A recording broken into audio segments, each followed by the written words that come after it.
Alti murtido, togorta kunaya zana. Mu alzal gorom dalti. Kai muzaneda. প্রিয় বন্ধুরা, আজকে যে ভিডিওটা দেখতে শুরু করেছেন সত্যি এক হৃদয় বিদারক ঘটনা ঘটেছে এক বৃদ্ধ মায়ের সাথে। জমি দান করায় এই বৃদ্ধ মাকে বাড়ি থেকে বের করে দিয়েছে তার কুলাঙ্গার সন্তান। এখন তার শেষ আশ্রয় একটি বৃদ্ধাশ্রম। এই বৃদ্ধাশ্রমে মা বলেন, জমি দান করার পর থেকেই ছেলেরা তাকে বাড়ি থেকে বের করে দেওয়ার হুমকি দিচ্ছিল।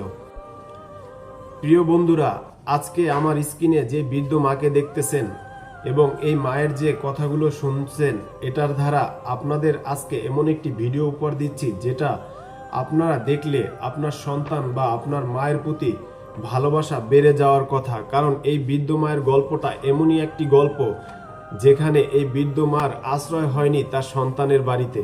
এই বৃদ্ধ মাকে সামান্য মসজিদে জমি দান করার কারণে তাকে বাড়ি থেকে বের করে দেওয়া হয়।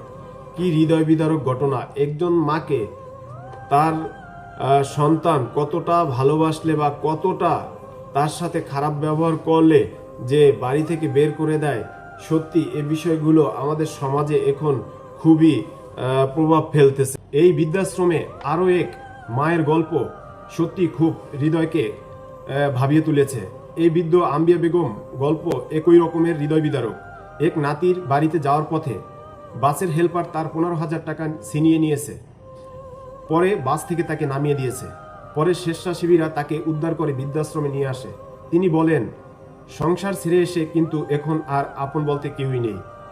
এমন হওয়ার অনেক বৃদ্ধাশ্রম শেষ ঠিকানা এখন বৃদ্ধাশ্রমই হয়েছে। সেখানে স্বেচ্ছাসেবীরা তাদের পরিবারের সদস্যর পাশে দাঁড়ানোর এবং বৃদ্ধাশ্রমের কর্তৃক জানায়, অনেক সন্তান খরচ দিতে রাজি থাকলেও নিতে চাচ্ছে না তার বাবা মার ভরণ পোষণের দায়িত্ব এবং তাদের বাসায় তাদেরকে রাখার মতো কোনো সুযোগই তারা দিচ্ছে না। সত্যি এমন ঘটনাগুলো আমাদের দেশে এখন ঘটেই চলেছে। এই বৃদ্ধ মায়ের বয়সের ভারে তিনি তার নিজের নামই ভুলে গেছে, কিন্তু ভুলেনি তার ছেলের নাম হাফিজুল। এখনো মনে আছে তার ছেলের কথা।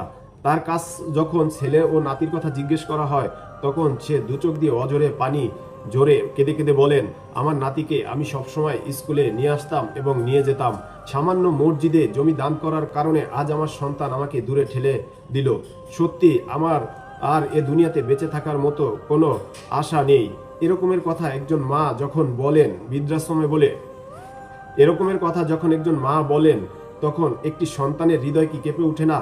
একজন মা তার সন্তানকে কতটা কষ্ট করে লালন পালন করে বড় করে, আর সেই সন্তান যখন তার মাকে নিজের ঘর থেকে বের করে দেয়, এর মতো হৃদয় বিদারক ঘটনা আমার সন্তান এমন হবে তা কখনো আমি ভাবিনি।